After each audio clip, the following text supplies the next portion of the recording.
खुलुमबाय बेयो बड'लेण्ड इंखं टेलिभिजन दिनै 2 आगस्ट 2025 शनिबारखालि सानसेनि बरादखौ नोंथांमोननि खाथियाव लाबोदों आं सदानन्द दैमारिया।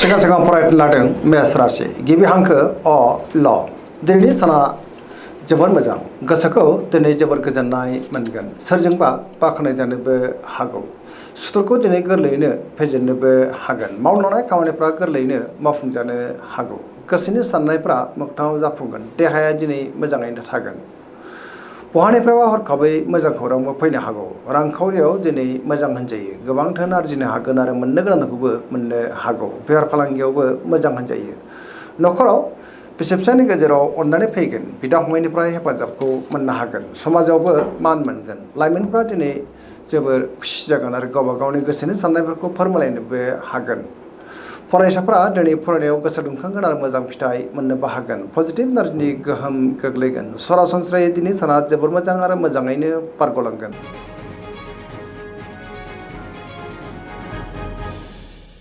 बृष राशि गिबि हांखो इ उ ब दिनैनि साना मोजां आरो गाज्रि गेजेरजोंनो बाबेलांनो हागौ गोसोआव गोनो गोथो साननाय फैनो हागौ गावनि गोसोनि साननायखौ दिनै गुबुननो फोरमायनो गोब्राब जागोन माबा नङा मोनसे जेंनाजों मोगा मोगि जानांनोबो हागौ गोबां मोजां खाबुआ दिनै गोमाफिननोबो हागौ गोसोखौ दिनै जोबोर उसुखुथु मोनगोन गोसोनि बोलोआबो लोरबां जानोबो हागौ मावनो लानाय खामानिखौ मावफुंनो हायोब्लाबो माबा नङा मोनसे गोरोन्थिबो जालांनो हागौ समाजाव मानहानि जानांनोबो हागौ रांखावरियाव बारा मोजां नङा नाङा फाङा खरसाया दिनै बांनोबो हागौ बेफार फालांगियावबो बारा मोजां नङा होनजायो न'खराव अननानै फैगोन बिदा फंबायनिफ्राय हेफाजाबखौ मोननो हागोन देहाया दिनै मोजाङैनो थागोन अब्लाबो नाथाय जानाय लोंनायाव सांग्रां जानांगोन बहाबा हान्थियोब्ला दिनै लामा सामायाव सांग्रां जानांगोन नेगेटिभ एनार्जिनि गोहोम गोग्लैनोबो हागौ।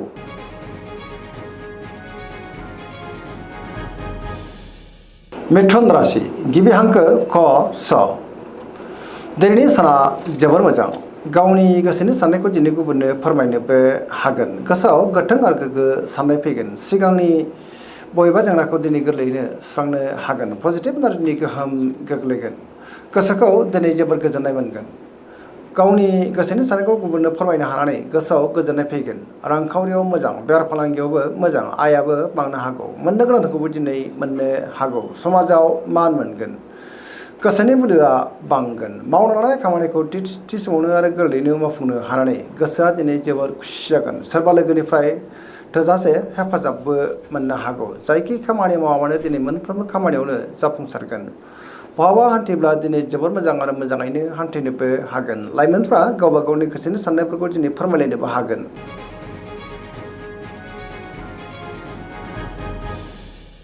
कर्कट राशि गिबि हांखो ड ह दिनैनि साना जोबोर मोजां माबा नङा मोनसे मोजां खौरां मोननोबो हागौ गोसोनि साननायफ्रा दिनै मोगथाङाव जाफुंगोन गावनि गोसोनि साननायखौ दिनै गुबुननो फोरमायनोबो हागोन सोरबा लोगोजों बाख्नाय जानोबो हागौ गोसोआव पजिटिभ साननाय फैगोन मावनो लानाय खामानिफ्रा दिनै गोरलैयैनो मावफुंजानोबो हागौ रांखावरियाव दिनै जोबोर मोजां होनजायो बेफार फालांगियावबो जोबोर मोजां मुलाम्फा मोननोबो हागोन न'खराव बिसि फिसायनि गेजेराव अननानै फैगोन देहाया दिनै मोजाङैनो थागोन गुबुननि हेफाजाबखौ थोजासे मोननोबो हागौ फरायसाफ्रा दिनै फरायनायाव गोसो दुंखांगोन आरो मोजां फिथाइ मोननोबो हागोन गुबुनजों मोजां सोमोन्दो लाखिनोबो रोंगोन न'खराव बिदा फंबायनिफ्राय थोजासे हेफाजाब मोननो हागोन।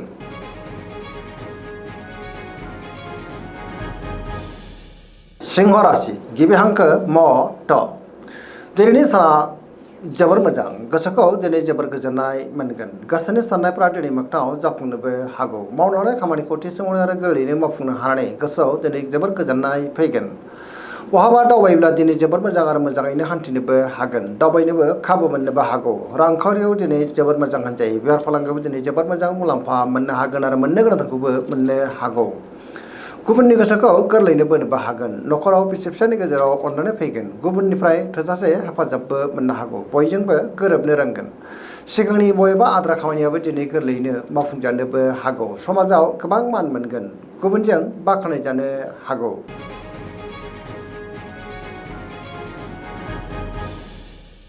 कन्या राशि गिबि हांखो प ट दिनैनि साना जोबोर मोजां गावनि गोसोनि साननायफोरखौ दिनै गुबुननो फोरमायनोबो हागोन। गोसोआव पजिटिभ साननाय फैगोन, गोथों आरो गोग्गो साननो रोंगोन, गियाननि आंखाल जानाय नङा।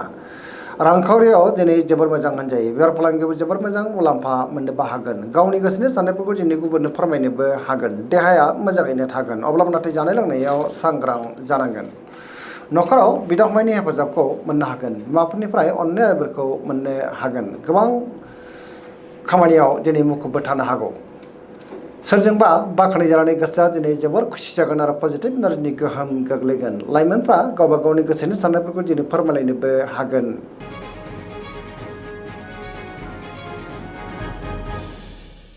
तुला राशि गिबि हांखो र ट।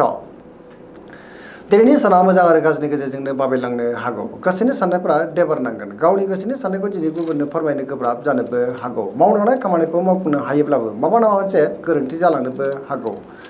देहाया दिनै बारा मोजां थानाय नङा। गोबां रोखोमनि देहायारि जेंनाजों मोगा मोगि जानांनोबो हागौ।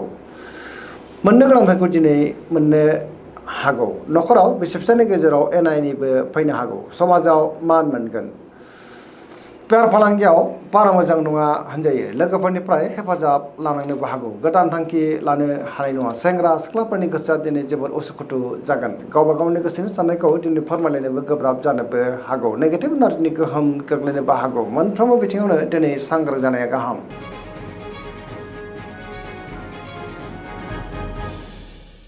वृश्चिक राशि गिबि हांखो न स।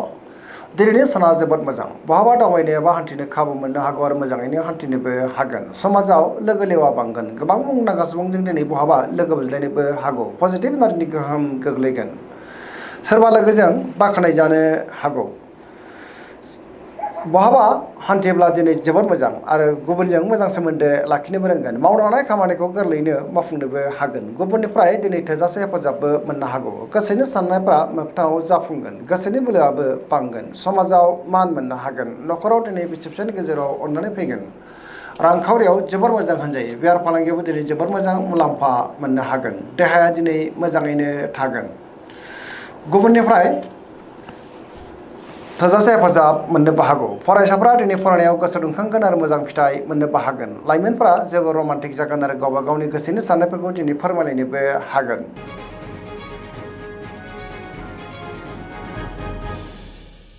धनु राशि गिबि हांखो ढ फ भ।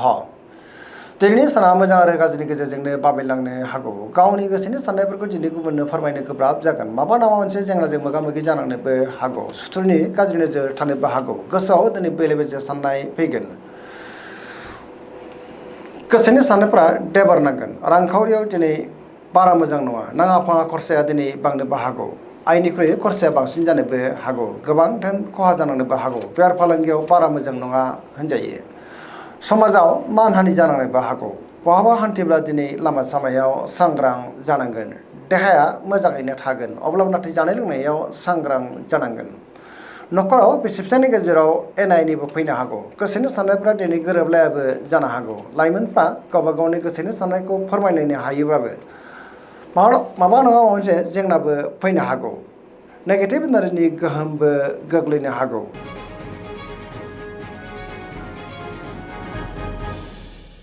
मकर राशि गिबि हांखो ख ज। दिनैनि साना मोजां आरो गाज्रिनि गेजेरजोंनो बाबेनलांनो हागौ। गावनि गोसोनि साननायफोरखौ दिनै गुबुननो फोरमायनो गोब्राब जागोन। मावनो हानाय खामानिखौ मावफुंनो हायोब्लाबो माबा नङा मोनसे गोरोन्थिबो जालांनो हागौ। रांखावरियाव बारा मोजां नङा। नाङा फाङा खरसाया दिनै बांनोबो हागौ। बेफार फालांगियावबो बारा मोजां नङा होनजायो।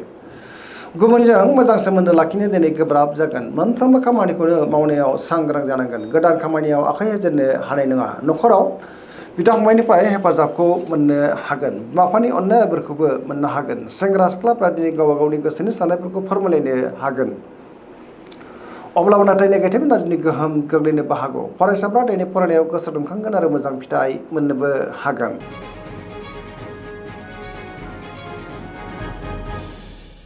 कुम्भ राशि गिबि हांखो ग स।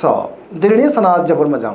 गावनि गोसोनि साननायफोरखौ दिनै गुबुननो फोरमायनोबो हागोन। मावनो हानाय खामानिफ्रा गोरलैयैनो मावफुंजानोबो हागौ। बहानिफ्रायबा हरखाबै मोजां खौरांबो फैनो हागौ। समाजावबो मान मोनगोन। गोबां मुंदांखा सुबुंजों दिनै लोगो मोनज्लायनो हागौ। रांखावरियाव दिनै जोबोर मोजां होनजायो बेफार फालांगियावबो जोबोर मोजां मुलाम्फा मोननोबो हागोन देहायाबो दिनै मोजाङैनो थागोन न'खराव बिसि फिसायनि गेजेराव अननानै फैगोन गुबुननिफ्राय थोजासे हेफाजाब मोननो हागोन बिमा बिफानि अननायफोरखौ दिनै मोननो हागोन बहाबा दावबायनो एबा हान्थिनो खाबु मोननो हागौ आरो मोजाङैनो हान्थिनोबो हागोन पजिटिभ एनार्जिनि गोहोम गोग्लैगोन सरासनस्रायै दिनै साना जोबोर मोजां आरो मोजाङैनो बारग'लांगोन।